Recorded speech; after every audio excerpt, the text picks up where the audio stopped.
Good morning from Nepal.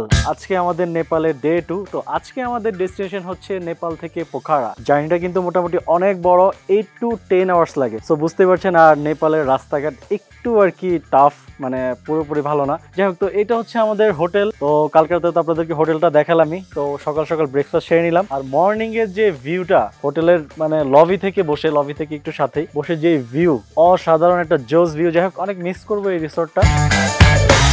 খুবই ভালো ছিল এটার এক্সপিরিয়েন্স। তো আপনারা আসলে অবশ্যই একদিন এই নাগরকোটে আপনারা স্টে করবেন, আপনাদের ভালো লাগবে। তো যাই হোক, আর দেরি করবো না, এখন সরাসরি আমরা রওনা দিয়ে দিব। আমাদের গাড়ি অলরেডি ওয়েট করতেছে। গাড়ি হচ্ছে আমাদের একদম বুক করা, যেটা আমি আপনাদেরকে লাস্ট ভিডিওতে বলছিলাম যে আমাদের হোল প্যাকেজের মধ্যে হচ্ছে গাড়ি আমাদের বুক করা আছে। তো এখন আমরা রওনা দিয়ে দিব। সো দেখা হচ্ছে আপনাদেরকে পোখারায় যেতে যেতে। Let's go.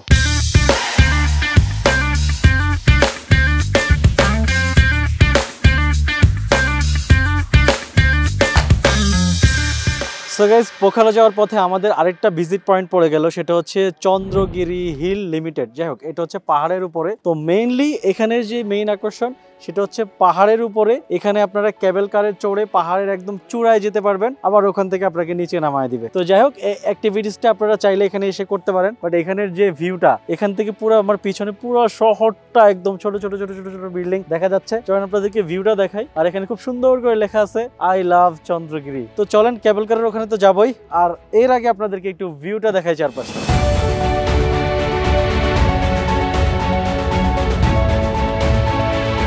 So guys, Chandragiri হিলে আমরা কেবল কারে আমরা চড়বো ভাবছিলাম, বাট যেটা প্রবলেম হয়েছে সেটা হচ্ছে ওনাদের 12টা থেকে ঠিক 1টা পর্যন্ত হচ্ছে মানে ব্রেক থাকে আর কি, বন্ধ থাকে। কাউন্টারগুলো এখন বন্ধ করে দিছে। তো 1টা বাজে হচ্ছে কাউন্টার খুলবে। তো 1টা পর্যন্ত আমাদের ওয়েট করা সম্ভব না, বিকজ হচ্ছে আমরা যাবো পোখারা তো অনেক দূর, যেটা জানেন প্রায় 10 ঘন্টার আমাদের একটা জার্নি। আমরা যদি আরো 1 ঘন্টা এখানে স্টে করি, তারপর আবার কেবল কার রাইড করা, এটা আমাদের জন্য একটু টাফ হয়ে যাবে। তো আমরা কেবল কারটা আজকে রাইড করছি না, বাট পোখারাতে কেবল কার আছে। তারপর আমরা আরেকটা ইন্টারেস্টিং জায়গাতে যাবো, সেখানেও কেবল কার আছে। তো আমরা এখানে কেবল কার রাইড করছি না। বাট আপনারা যদি আসেন 12টা থেকে 1টার মধ্যে ঢুকবেন না, তাহলে কিন্তু আপনারা করতে পারবেন না। আর এখানে হচ্ছে বিভিন্ন দেশের জন্য বিভিন্ন রকম প্রাইস। তো বাংলাদেশের জন্য হচ্ছে 1320 নেপালি রুপি। তো যাই হোক, ইনশাল্লাহ নেক্সট টাইম আসলে করবো। তো এখন আমরা এখান থেকে রওনা দিব। Let's go.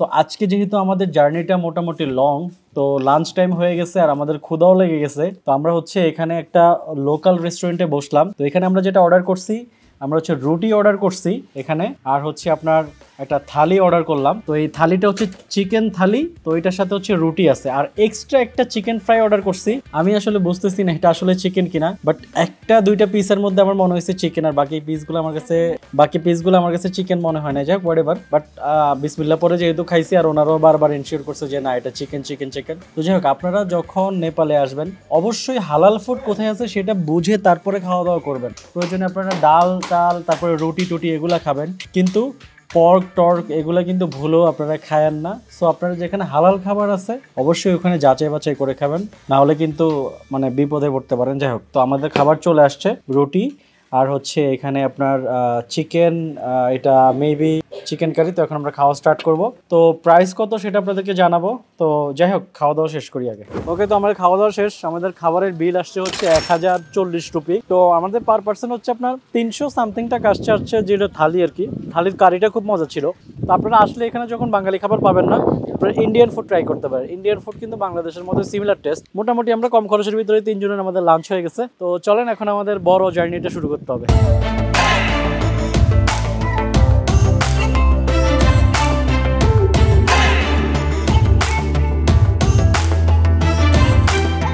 ওকে, তো আমরা হচ্ছে আরেকটা যাত্রা বিরতি দিয়ে দিলাম। তো এই যাত্রা বিরতিতে হচ্ছে আমরা চাটা খাবো। তো এইখানে একটা আমরা লোকাল দোকানে দাঁড়াইলাম। দাঁড়ানোর পরে দেখলাম যে এখানে হচ্ছে কিছু জিনিস ওনারা এখানে খুব ডিসপ্লে করে রাখছে। চিংড়ি মাছ, তারপর হচ্ছে এটা আমাদের দেশের রুই মাছের মতো বাট ছোট, তারপর ডিম আছে এখানে, এটা হচ্ছে আলুর চপ। হ্যাঁ, আর এখানে এটা কি মাছ এটা আই ডোন্ট নো, আমাদের দেশের ওই যে বাইলা মাছের মতো লাগতেছে আর কি। তো এখন হচ্ছে আমরা যদি এগুলো চিনি না, এটা চিংড়ি মাছ চিনি, বাট চিংড়ি মাছ এখন খাবো না। তো আমরা হচ্ছে এখানে আলুর চপ নিচ্ছি। 6 পিসের একটা প্লেট দিবে, 6 পিস। এটা হচ্ছে আপনার বেসন দিয়ে তারপর ভেজে দিবে, 100 রুপি নেপালি। তো যাই হোক, আমরা এইটা ট্রাই করবো। আর হচ্ছে আমাদের জন্য স্পেশালি চা অর্ডার করছি, আমরা চা খাবো। মানে গাড়িতে বসে বসে বোরিং হয়ে গেছে। আর নেপালের রাস্তা, সত্যি কথা বলতে কি, আসলে নেপাল ডেভেলপ হচ্ছে। নেপালের যে পাহাড়ি রাস্তাগুলো আছে এগুলো হচ্ছে টোটালি পাহাড়ের ভিতর দিয়ে বা পাহাড়ের সাইড দিয়ে। তো আপনার হচ্ছে ভাঙ্গা চূড়া মোটামুটি মোটামুটি কিছু রাস্তা ভালো, কিছু রাস্তা খারাপ। তো এই মিলিয়ে হচ্ছে মানে পুরো বোরিং হয়ে গেছি। তো এই জন্য হচ্ছে চা ব্রেক। এখন আরেকটা চা ব্রেকও হয়তো দিতে হতে পারে। তো যাই হোক, চা খাবো আর চপ খাবো, আর আপনারা এরকম যাওয়ার সময় মাঝে মাঝে ব্রেক দিবেন, ভালো লাগবে। যাই হোক, আমাদের খাবার রেডি হয়ে গেছে, মানে চপ।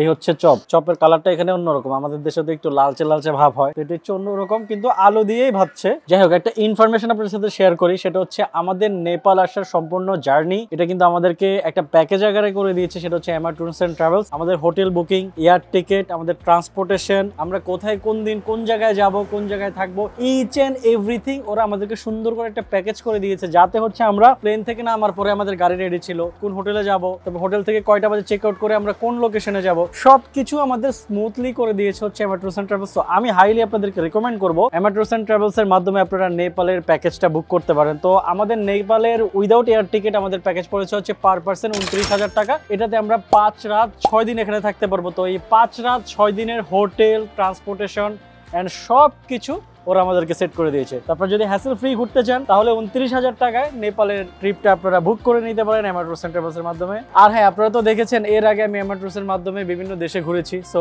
এক্সপিরিয়েন্স আমার কাছে খুবই ভালো, আপনারা এক্সপিরিয়েন্স করতে পারেন। Thank you so much. খেয়ে রওনা দিব আবার। সো গাইস, দীর্ঘ 12 ঘন্টা জার্নির পর আমরা এখন পৌঁছে গেছি হচ্ছে পোখারাতে। রাস্তার অবস্থা যদি আপনাদেরকে বলি, খুবই বাজে একটা অবস্থা হচ্ছে রাস্তার, গাড়ি আসলে জোরে চালানোই যাচ্ছিল না। আমরা পুরাটা জার্নি এত পরিমাণ বিরক্ত হয়েছি যা বলার বাইরে। তো যাই হোক, রাস্তার কাজ চলতেছে, হোপফুলি হয়তোবা ঠিক হয়ে যাবে। তো আমাদের পোখারাতে হোটেল হচ্ছে Majestic lake front hotel.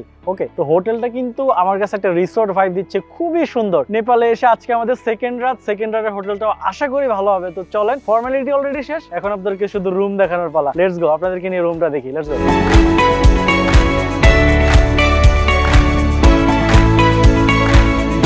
Okay guys, we are here. তো এই হচ্ছে আমাদের হোটেল রুম। আমাদের লাগেজ টাগেজ সবকিছু আমাদের রুমে অলরেডি দিয়ে গেছে। তো নাগরকোটের চাইতে হচ্ছে আপনার পোখারাতে ঠান্ডাটা একটু কম লাগতেছে। তো যাই হোক, এখন একটু ফ্রেশ হবো, সারাদিন প্রচুর জার্নি করছি ভাই, আর নিতে পারতেছি না, এখন একটু ফ্রেশ হবো। আর ফ্রেশ হওয়ার আগে আপনাদেরকে একটা ইনফরমেশন দিয়ে দিই, সেটা তো আমি আগেই বলেছি, আমাদের এই হোটেল রুমটা আমাদেরকে বুক করে দিয়েছে হচ্ছে এমআর ট্যুরস এন্ড ট্রাভেলস। আপনারা চাইলে আমাদের মতো হ্যাসেল ফ্রি ভাবে যদি ঘুরতে চান তাহলে এমআর ট্যুরস এন্ড ট্রাভেলস থেকে আপনার প্যাকেজ নিয়ে ঘুরতে পারেন যেই কোনো দেশে। যাই হোক, আপনার রুমটা দেখতে থাকেন, এর মধ্যে আমি ফ্রেশ হয়ে নেই, খাবার খেতে হবে এখন। সো আপনাদেরকে কিন্তু পোখারাটা একটু ঘুরে দেখাবো, পোখারা কিন্তু অনেক জোস।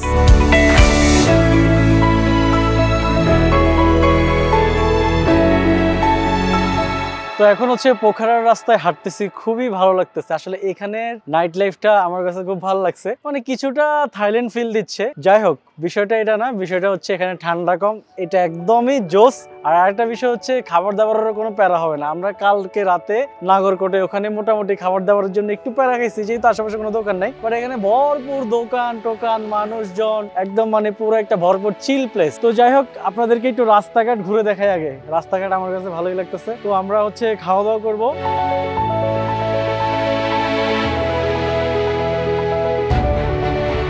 পোখারাতে আজকে আমরা প্রথম খাবার খাচ্ছি। তো গেছিলাম হোটেল থেকে বের হয়ে হচ্ছে কেএফসি খেতে। তো এখন যেহেতু বেজে গেছে হচ্ছে 10টা আপ, তো এই জন্য হচ্ছে আমাদেরকে কেএফসিতে হচ্ছে ডাইনিং এ বসতে দিবে না, বাট খাবার নিতে দিবে। তো আমরা চিন্তা করলাম আমরা একটু রাতে ঘুরবো, পোখারার যে শহরটা সেটা একটু ঘুরে দেখবো। তো এই জন্য হচ্ছে আমরা আর খাবার নেই নাই, আমরা কেএফসি খাইতে পারি নাই। আর হচ্ছে সাথে একটা রোহিঙ্গা আছে, রোহিঙ্গাকে দেখে আরো খাইতে দেয় নাই, তাই না? রোহিঙ্গাকে দেখে খাইতে দেয় নাই, তুমি দেরি করে গেছো, গেট লাগাই দিয়েছো। সরো, এখন হচ্ছে আমরা হচ্ছে একটা পাঞ্জাব রেস্টুরেন্টে আসছি পাঞ্জাবি খাবার খেতে। তো যাই হোক, এটা হচ্ছে চিকেন বিরিয়ানি, সারার ভাইও চিকেন বিরিয়ানি নিছে, আর হচ্ছে রোহিঙ্গা নিছে হচ্ছে চিকেন ফ্রাইড রাইস, আর এখানে হচ্ছে কারি। তো প্রাইস কিন্তু বেশি না, পাঞ্জাব রেস্টুরেন্টে আমরা এগুলা দেখলাম যে হচ্ছে 300 সামথিং করে হচ্ছে চিকেন বিরিয়ানি গুলা, আর ফ্রাইড রাইস হচ্ছে 300 সামথিং। মোটামুটি হচ্ছে আমাদের মোটামুটি আমাদের 1000-1200 ভিতরে আমাদের ডিনার কমপ্লিট। ওকে, তো যাক এখন খাবার ট্রাই করি, খাবার ট্রাই করার পর আপনাদের সাথে দেখা হবে। সো গাইস, আমরা একদম ভিডিও শেষ পর্যায়ে চলে আসছি।